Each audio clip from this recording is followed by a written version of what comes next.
के साथ। साथियों, बामसेफ एवं राष्ट्रीय मूल निवासी संघ का 40वां और भारत मुक्ति मोर्चा का 13वां राष्ट्रीय अधिवेशन जो नागपुर महाराष्ट्र की इस नागभूमि पर संपन्न हो रहा है, उस अधिवेशन के प्रथम दिन के अंतिम सत्र की अध्यक्षता के लिए राष्ट्रीय अध्यक्ष जी ने मुझे अवसर दिया है। साथियों, इस सत्र का जो विषय रखा गया है, पहला विषय है 1 जनवरी 2004 से 6वीं न्यू पेंशन स्कीम लागू करना और संवैधानिक पुरानी पेंशन स्कीम को खत्म करना शासक जातियों का एक षड्यंत्र है, गंभीर विश्लेषण। इसी के साथ दूसरा विषय क्लब किया गया है, नई शिक्षा नीति 2020 में स्कूल मार्जिंग और शिक्षा सुधार के नाम पर स्कूल को बंद करने एवं मूल निवासी बहुजनों को शिक्षा से वंचित करने का षड्यंत्र है, एक चर्चा। तीसरा विषय इसके साथ जोड़ा गया है, आने वाले समय में विद्यार्थियों में मेरिट विकसित ना हो, इसलिए शासक जातियों ने नई शिक्षा नीति 2020 से लागू की है, एक गंभीर मंथन। साथियों, जैसा कि आप सभी लोगों को पता है, 26 जनवरी 1950 को संविधान लागू होने के पहले मूल निवासी बहुजन समाज को शिक्षा देने का कोई प्रावधान इस देश में नहीं था। अगर संविधान लागू ना किया गया होता तो शायद आज ये अधिवेशन भी ना होता। ये बाबा साहब डॉक्टर भीमराव अंबेडकर की देन है कि उन्होंने भारतीय संविधान के माध्यम से इस मूल निवासी बहुजन समाज को शिक्षा को वंचित किया गया था। संविधान के माध्यम से बाबा साहब अंबेडकर ने अनुच्छेद 39 से 45 के बीच ये प्रावधान किया कि शिक्षा राज्य का विषय होगी और राज्य की जिम्मेदारी होगी कि उसके राज्य में रहने वाले प्रत्येक नागरिकों को 10 वर्ष के अंदर सभी को शिक्षा प्रदान करना है। लेकिन आप लोगों को मालूम है कि देश का संविधान लागू हुआ और देश की सत्ता मनुवादियों के हाथ में चली गई। बाबा साहब कहते थे संविधान अच्छा है या बुरा है, वह इस बात पर निर्भर करता है कि संविधान चलाने वाले कैसे हैं। तो शासक जातियों ने प्लान बना करके राज्य को जो अधिकार दिया गया शिक्षा देने का, उसने अपना कार्य नहीं किया। फिर इस पर संविधान के प्रावधान पर पूरे देश में चर्चा होने लगी कि अभी तक सबको शिक्षा मिले, इसके लिए कोई विशेष कदम राज्य के द्वारा नहीं किया जा रहा है।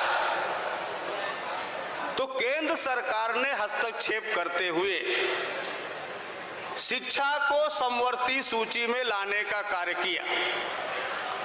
अर्थात अब शिक्षा जैसे महत्वपूर्ण वस्तु को केंद्र और राज्य दोनों सरकारें मिलकर के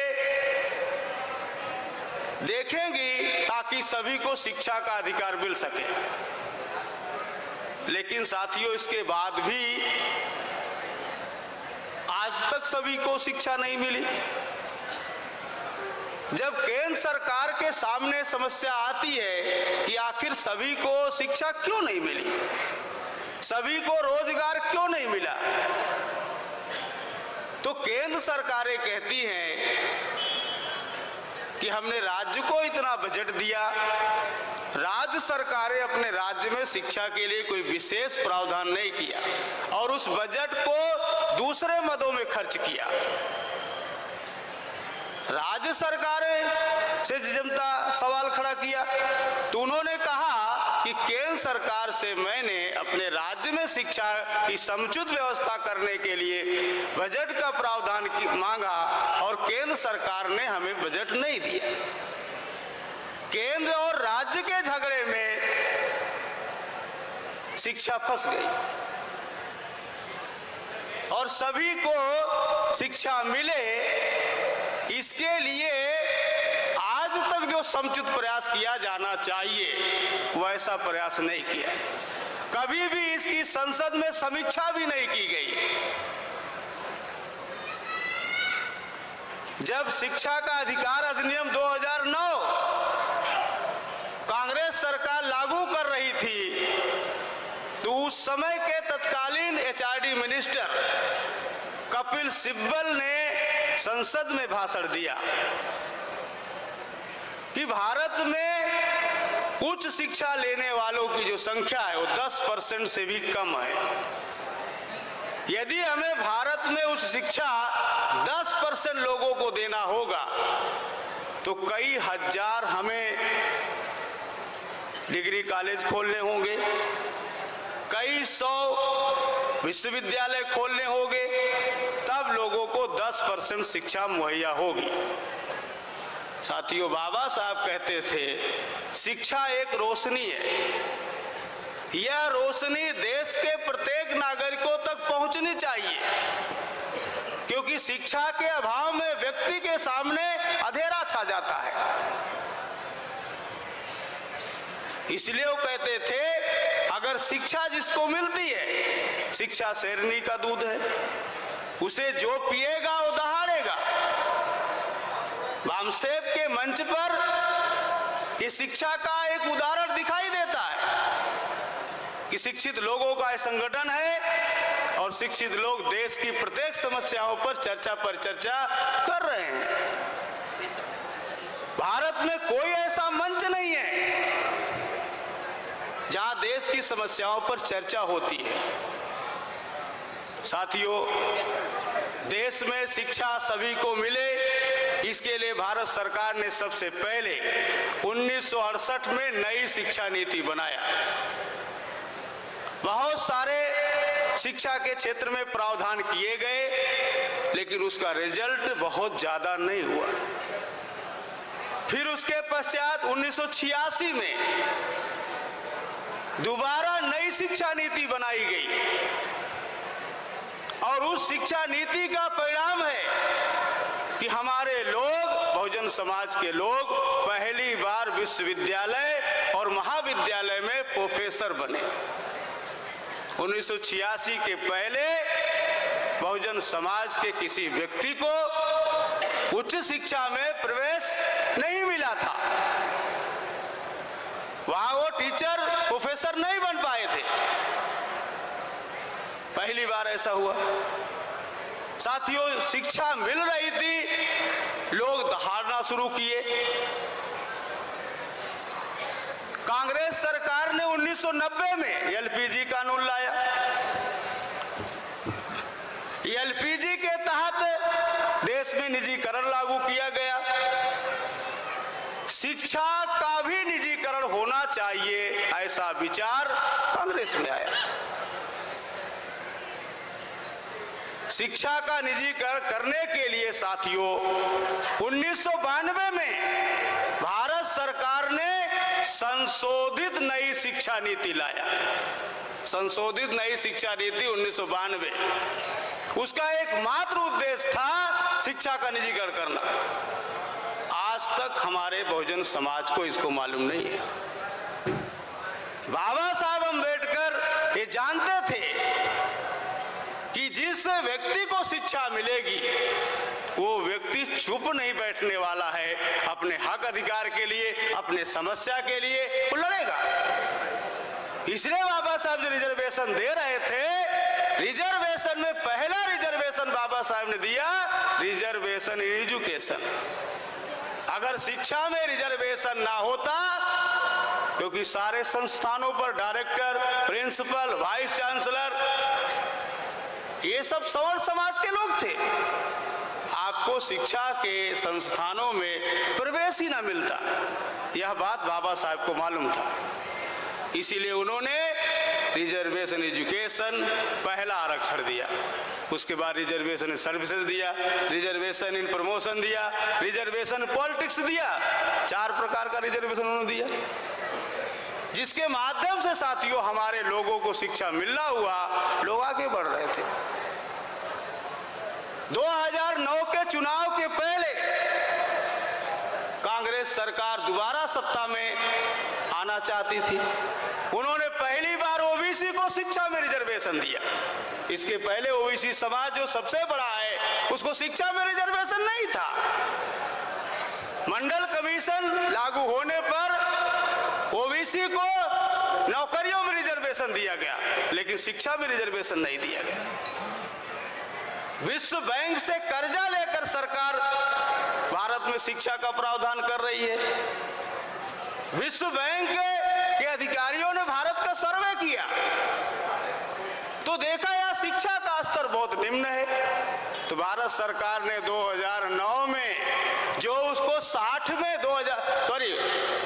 1960 में पूरा करना चाहिए था, क्योंकि बाबा साहब ने संविधान में प्रावधान किया था 10 वर्ष के अंदर सभी को शिक्षा मुहैया कराना राज्य की जिम्मेदारी होगी। 2009 अर्थात 60 साल बाद, एक व्यक्ति की औसत आयु 60 साल है, एक पीढ़ी समाप्त हो गई। उसके बाद सरकार जाग रही है विश्व बैंक के अधिकारियों की रिपोर्ट के बाद कि हम राइट टू ऑल, सभी को एजुकेशन देंगे। शिक्षा का अधिकार अधिनियम 2009 लागू किया गया, 2010 से लागू हुआ। अभी बहुत सारे हमारे वक्ताओं ने इस पर बात रखा। प्रोफेसर गोरखनाथ बेताल सर ने बहुत डिटेल से बात रखा कि शिक्षा का अधिकार अधिनियम 2009 जो 2010 में लागू हुआ, उसमें कहा गया सभी को अनिवार्य और निःशुल्क शिक्षा दी जाएगी, और उसमें केवल 25% प्रावधान था। क्योंकि सरकार कह कुछ और रही है, कर कुछ और रही है। क्योंकि हमारे लोग टीवी पर जो ब्राह्मण बनिया मीडिया है, उसकी बातों सुन करके मान लेते हैं ये थी, वह शिक्षा सार्वभौमिक होनी चाहिए थी, सभी को समान मिलनी चाहिए थी। वो ना मिल करके साथियों क्या हुई, शिक्षा महंगी हो गई, शिक्षा का निजीकरण हो गया। आज केवल प्राथमिक विद्यालय में जाओ, प्राथमिक विद्यालय में वो जो प्रधानाध्यापक है, क्योंकि मैं बीएड में प्रोफेसर हूं, बहुत सारे मेरे शिष्य प्राथमिक विद्यालय में हैं। वो 25 बच्चे उनके यहाँ आते हैं, और 25 बच्चे के अलावा वो 25 बच्चे जो नहीं आते उनका भी नाम लिखते हैं, ताकि उनका आंकड़ा जो है वो 50 दिखाई दे।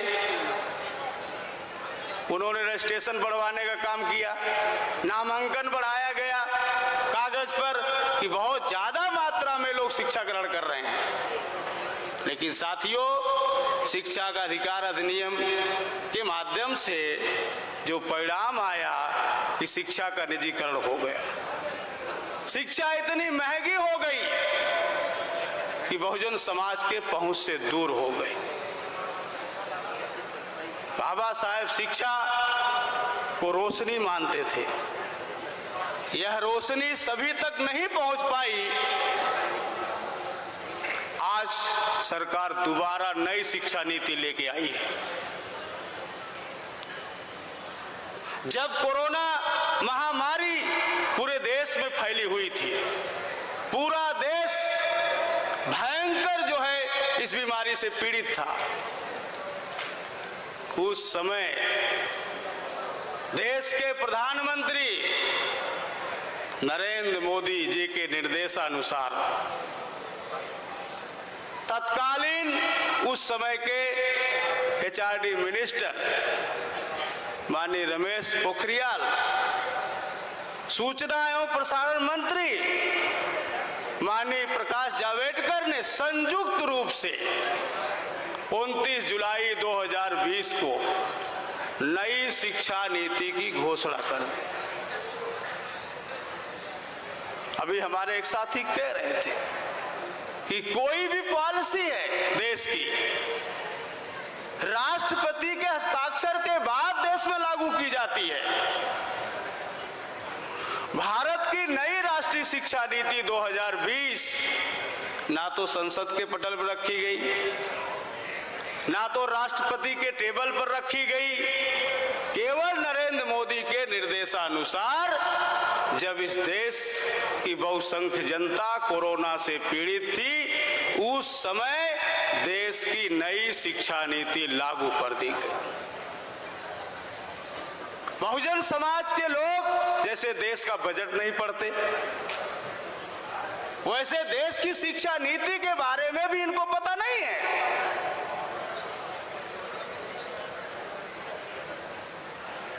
न्यू एजुकेशन पॉलिसी 2020 हिंदी में 450 पेज की है, 650 पेज की है, अंग्रेजी में 450 पेज की है, और उसका जो समरी बनाई गई, जो एचआरडी मिनिस्ट्री को भेजी गई, वो 68 पेज की है। वो नेट पर है, आप निकाल के पढ़ सकते हैं। माननीय राष्ट्रीय अध्यक्ष जी के निर्देशानुसार 2020 में ही जब ये शिक्षा नीति लागू हुई, उन्होंने एक बामसेप के माध्यम से कमेटी बनाया नई शिक्षा नीति 2020 का स्टडी करने के लिए। उस कमेटी का कन्वीनर उन्होंने मुझे बनाया। मेरी अध्यक्षता में 5 रिसर्च स्कॉलर, इसमें सिद्धांत मौर्य भी थे, हम लोगों ने लगभग 50 मीटिंग ऑनलाइन करके नई शिक्षा नीति 2020 के सभी बिंदुओं पर विचार विमर्श किया, उसका स्टडी किया, और स्टडी करने के बाद इस निष्कर्ष पर पहुंचा कि ये नई शिक्षा नीति 2020 जो आई है, वो बहुजन समाज के लिए मृत्यु लेके आई है। अर्थात इसके बाद बहुजन समाज शिक्षा से पूर्णतः वंचित हो जाएगा। नई शिक्षा नीति 2020 के प्रस्तावना में लिखा हुआ है, भारत की नई शिक्षा नीति 2020 भारत की प्राचीन संस्कृति एवं सनातन मूल्यों पर आधारित होगी, ऐसा लिखा। जैसा कि अभी पेताल सर ने भी बताया, इस नई शिक्षा नीति में रिजर्वेशन का कोई कॉन्सेप्ट नहीं है। मैंने पूरा शिक्षा नीति को पढ़ा, कहीं भी रिजर्वेशन शब्द ही नहीं है। और आज जो बहुजन समाज शिक्षा के माध्यम से यहां तक पहुंचा है, उसका एकमात्र कारण रिजर्वेशन है। अब रिजर्वेशन खत्म हो गई है, खत्म हो गया है, तो हमारा भविष्य क्या होगा, हमारे समाज का भविष्य क्या होगा, आप कल्पना कर सकते हैं। साथियों, ये जो न्यू एजुकेशन पॉलिसी है, उसका जो फ्रेम डेवलप किया गया है 5+3+3+4 फॉर्मेट पर, बहुत सारे लोग इसका नाम ही नहीं सुने होंगे, क्योंकि ये चर्चा केवल बामसेप के मंच पर आज तक हुई है। देश के विश्वविद्यालयों में हुई है, महाविद्यालयों में हुई है। सारे प्रोफेसर, सारे शिक्षा के अधिकारी, सारे वाइस चांसलर सेमिनार करके, डिबेट करके भारत सरकार को रिपोर्ट किए, यह शिक्षा नीति बहुत अच्छी है, जो गुणवत्ता पर आधारित है, जो कौशल विकास कार्यक्रम पर आधारित है, जो रोजगार परक है, ऐसी तमाम बातें लोगों ने सरकार के पास रिपोर्ट किया। यही नहीं, शिक्षा के क्षेत्र में 5 सितंबर को शिक्षक दिवस मनाया जाता है। भारत सरकार ने एक पॉलिसी बनाया कि शिक्षक दिवस पर शिक्षकों को सम्मानित किया जाए। प्राथमिक शिक्षा के, माध्यमिक शिक्षा के, उच्च शिक्षा के लोगों को ऑनलाइन फॉर्म प्रोवाइड किया गया। ऑनलाइन आप फॉर्म भरें और आपका नाम स्वीकार किया जाएगा और सरकार आपको सम्मानित करने वाली है। हमारे बहुजन समाज के तमाम शिक्षकों ने भी फॉर्म को भरा, शासक जातियों को लोगों ने बड़ी संख्या में भरा। हर जिले में शिक्षक दिवस के अवसर पर कार्यक्रम आयोजित किया गया। उस कार्यक्रम में जो सर्टिफिकेट, 1 साल और एक सर्टिफिकेट सरकार की तरफ दिया गया। उस सर्टिफिकेट में लिखा गया था आपका नाम, पता। हम भारत की नई शिक्षा नीति का पूर्णतः समर्थन करते हैं। शिक्षकों का समर्थन ले लिया। जैसे अभी ये मोदी सरकार अभी विकसित भारत पोर्टल चलाया है 2047। सारे एजुकेशनल इंस्टीट्यूशन में सरकार के द्वारा ऑनलाइन फॉर्म भरा जा रहा है। मोदी के पक्ष में समर्थन लिया जा रहा है कि मोदी ही एक शख्स है जो 2047 में भारत को विकसित राष्ट्र बना सकता है। अर्थात बीजेपी, अर्थात ब्राह्मणों के समर्थन में ये अभियान चल रहा है। हम जैसे शिक्षकों को नौकरी करना है, बहुत सारे हमारे शिक्षक भी वो विद्यार्थियों को प्रोवाइड कर रहे हैं। विद्यार्थियों को ऑनलाइन सर्टिफिकेट मिल रहा है। उसी तरह से न्यू एजुकेशन पॉलिसी के समर्थन में भी इस देश का समर्थन हासिल किया गया और इस देश में बामसेब के अलावा किसी मंच पर, किसी संगठन के माध्यम से न्यू एजुकेशन पॉलिसी 2020 का विरोध नहीं किया गया। किसी को मालूम ही नहीं। जैसे साहब ने अभी बताया सुबह के मंच में, सुबह के सत्र में, कि सांसदों को निलंबित करके 3 नए कानून पास किए गए। कानून तो पार्लियामेंट में पास होता है, कैबिनेट में पास होता है, सांसदों को निलंबित करके पास करना ये लोकतंत्र को खत्म करने जैसा है। उसी तरह से न्यू एजुकेशन पॉलिसी को ना तो संसद के पटल पर रखना, ना तो राष्ट्रपति की सिग्नेचर कराना और ना ही जनता के बीच में इसकी अच्छाइयां बुराइयों पर चर्चा किए बगैर आंख में धूल झोंक करके, उदाहरण है, भारत सरकार ने भारत की जनता का समर्थन नई शिक्षा नीति के माध्यम से लिया। साथियों, इस नई शिक्षा नीति में जो फर्स्ट स्टेज दिया है, फाउंडेशन स्टेज, प्री प्राइमरी, फिर कक्षा 1 और 2, यहां तक जो क्लास है कोई टीचर नियुक्त नहीं किया जाएगा। यह शिक्षा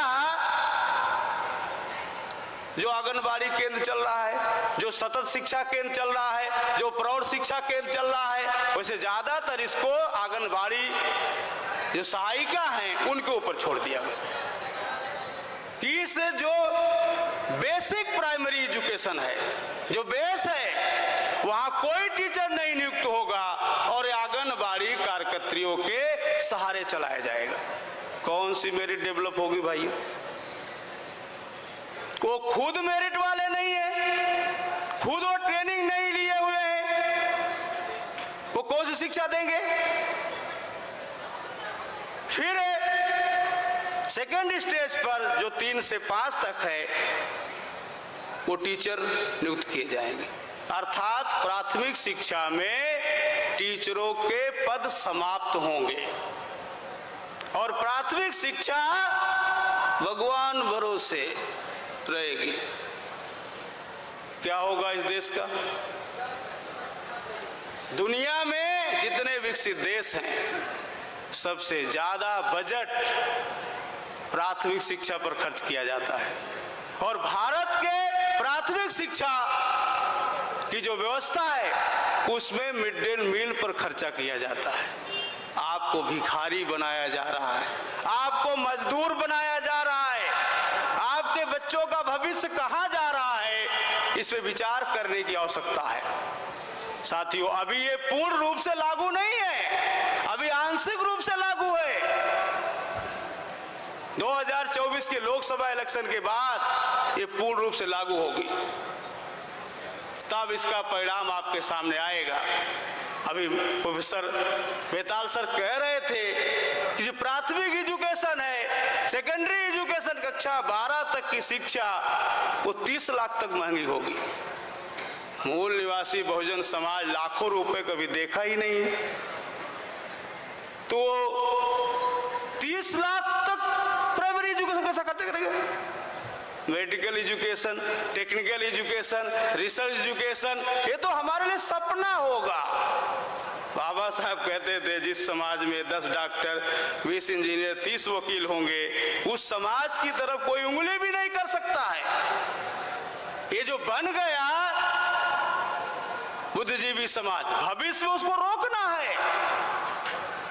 बाबा साहब ये भी मानते थे कि शोषित वर्ग को यदि शासक वर्ग बनाना है तो सबसे पहले शासक वर्ग में बुद्धिजीवी वर्ग बनाना होगा। और आज शासक जातियों ने, मनवादियों ने बुद्धिजीवी वर्ग बनाने की जो सीढ़ी है वो सीढ़ी ही खत्म कर दिया। हमारा भविष्य क्या होगा, हमारे समाज का भविष्य क्या होगा, ये शिक्षा नीति तय करने वाली है। तो साथियों, सभी को शिक्षा नीति का ड्राफ्ट पढ़ना चाहिए।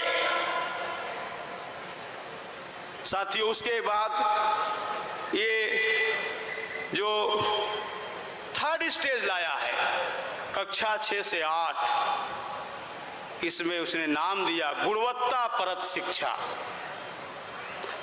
यहां पर वोकेशनल कोर्स शुरू करने जा रही है और हमारे समाज के जो लोग बामसेप से नहीं जुड़े हैं वो बहुत ज्यादा सरकार की इस पॉलिसी से खुश हैं। उत्तर प्रदेश में, मेरे जिले में प्रदेश सरकार का कैबिनेट मिनिस्टर आया, उसने कुम्हारों को इलेक्ट्रॉनिक चाक पेश किया, कहा आपको आपका काम बर्तन बनाना है, मिट्टी के बर्तन बनाना है। अब अभी हाथ से आप चाक चलाते थे, अब आपको हम इलेक्ट्रॉनिक चाक दे रहे हैं कौशल विकास के नाम पर, और आपका काम केवल मिट्टी का बर्तन बनाना होगा। तो साथियों, कौशल विकास कार्यक्रम के द्वारा वोकेशनल कोर्सों के माध्यम से जो जाति पेशा हम छोड़ दिए, हमने पढ़ने का काम किया, पढ़कर इंजीनियर, डॉक्टर, प्रोफेसर, जज, वकील बनने का काम किया, इस देश की विधायिका, कार्यपालिका, न्यायपालिका में अपनी हिस्सेदारी स्थापित करने का काम किया। अब हमें फिर दोबारा जहां से हम चले थे वहीं ले जाना है, अर्थात शिक्षा से वंचित करना है। ये जो जाति पेशा के लिए वोकेशनल कोर्स चलेगा, इसमें आप मना भी नहीं कर सकते हैं, क्योंकि सरकार के विद्यालय होंगे, वहां पर ये कौशल विकास कार्यक्रम होगा, वहां पर जातियों को चिन्हित करके वर्ग बनाया जाएगा, वर्ग के द्वारा एक कार्यक्रम चलाया जाएगा। तो आपको उसमें शामिल ही होना होगा, आपके बच्चे को शामिल होना होगा। तो जो जाति पेशा है उसमें हम दोबारा ढकेलने वाले हैं, ढकेले जाने वाले हैं, इसलिए हमें होशियार होना होगा। साथियों, स्नातक स्तर पर तो और ज्यादा मल्टीपल एंट्री एग्जिट सिस्टम जो लाया है, उसके माध्यम से बहुत सारे लोग उच्च शिक्षा प्राप्त ही नहीं कर पाएंगे, क्योंकि साथियों आपको मालूम है कि जो अभी संस्थाएं थी वो सारी संस्थाओं को बंद किया जाएगा और 2030 तक सरकार ने जो निर्णय लिया है, आपके सामने कहता हमें 100% जो रजिस्ट्रेशन बच्चों को करना है, ये आपको लिए पॉजिटिव दिखता है। लेकिन 2030 तक सारे इंस्टीट्यूशन जो है ऑटोनॉमस होंगे, कोई भी स्कूल सरकारी नहीं होगा। और जो फीस होगी स्कूलों की, वो फीस नियंत्रण करने का अधिकार ऑटोनॉमस बॉडी को होगा। मतलब प्राइवेट लोगों के हाथ में जाने वाला है। फीस इतनी महंगी होगी कि हम पहले अपने बच्चों को रोटी देंगे कि शिक्षा देंगे, हमारे सामने बहुत बड़ा संकट खड़ा होगा।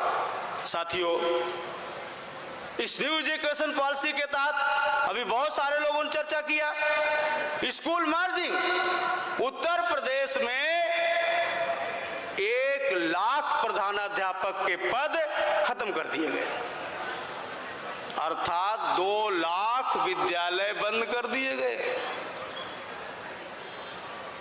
कंपोजिट विद्यालय का नाम देकर के 5-5, 10-10 विद्यालय को एक विद्यालय बनाया जा रहा है। 5 साल से कोई शिक्षकों की भर्ती नहीं निकाली गई। तो अब आगे क्या परिणाम होगा आप देख सकते हैं। पीपीटी मॉडल पर उच्च शिक्षा और माध्यमिक शिक्षा में स्कूल खोले जाएंगे। तो ये जो सिस्टम से अभी इसका कुछ ही पार्ट आपको दिखाई दे रहा है। तो साथियों, ये जो शिक्षा व्यवस्था बनाई जा रही है न्यू एजुकेशन पॉलिसी के द्वारा, उसके माध्यम से हम बहुजनों के लिए शिक्षा का द्वार बंद किया जा रहा है। शिक्षा हमारे पहुंच से दूर होगी, इसलिए हमें इस पर विचार करना होगा, क्योंकि इसके विरोध में बीबीसी लंदन ने कहा कि यह जो न्यू एजुकेशन पॉलिसी है वो आरएसएस की शिक्षा पद्धति, आरएसएस की योजना पे लागू है। दिल्ली यूनिवर्सिटी के टीचर एसोसिएशन ने इसका विरोध किया, जेएनयू के प्रोफेसर ने लिखित रूप से विरोध किया, लेकिन भारत सरकार के ऊपर इसका कोई प्रभाव पड़ने वाला नहीं है। मैं इस सत्र के माध्यम से, इस मंच के माध्यम से मूल निवासी बहुजन नायक माननीय वामन मेश्राम साहब से अनुरोध करता हूं कि न्यू एजुकेशन पॉलिसी के विरोध में पूरे भारतवर्ष में 4 चरणों का कार्यक्रम बनाया जाए और चौथे चरण में न्यू एजुकेशन पॉलिसी बहुजन विरोधी है, ऐसा स्लोगन बना करके भारत को बंद किया जाए। भारत बंद का कार्यक्रम न्यू एजुकेशन पॉलिसी के विरोध में किया जाए और पूरे देश में प्रोटान के माध्यम से, जो हमारा संगठन है, उसके माध्यम से न्यू एजुकेशन पॉलिसी किस तरह से बहुजन विरोधी है, इस पर विषय बनाकर चर्चा पर चर्चा करके पूरे देश के मूल निवासी बहुजन समाज को नई शिक्षा नीति से जागृत किया जाए, उनके गलत जो प्रभाव बहुजन समाज पर पड़ने वाला है उससे अवगत कराया जाए और इस शिक्षा नीति के विरोध में पूरे देश में आंदोलन खड़ा किया जाए। साथियों, इस मौके पर नई एजुकेशन पॉलिसी के विरोध में राष्ट्रव्यापी अभियान चलाने की आवश्यकता है। माननीय राष्ट्रीय अध्यक्ष के द्वारा जो सीईसी कमेटी है उसके द्वारा आपको इसका दिशा निर्देश मिलेगा, ताकि पूरे देश में न्यू एजुकेशन पॉलिसी बहुजन विरोधी है, बहुजन समाज को शिक्षा से वंचित करने का एक बहुत बड़ा षड्यंत्र है, इसके विरोध में एक अभियान छेड़ा जाएगा। तभी बहुजन समाज इसके विरोध में खड़ा होगा। जब बहुजन समाज विरोध में खड़ा होगा तो हम इस शिक्षा नीति के सभी प्रावधानों को नकारने में कामयाब होंगे। आप लोग ऐसा करेंगे। इस अवसर पर मैं इतनी ही बात करना चाहता हूं। आप लोगों ने मेरी बात ध्यान से सुना, इसके लिए धन्यवाद, आभार। जय मूल निवासी।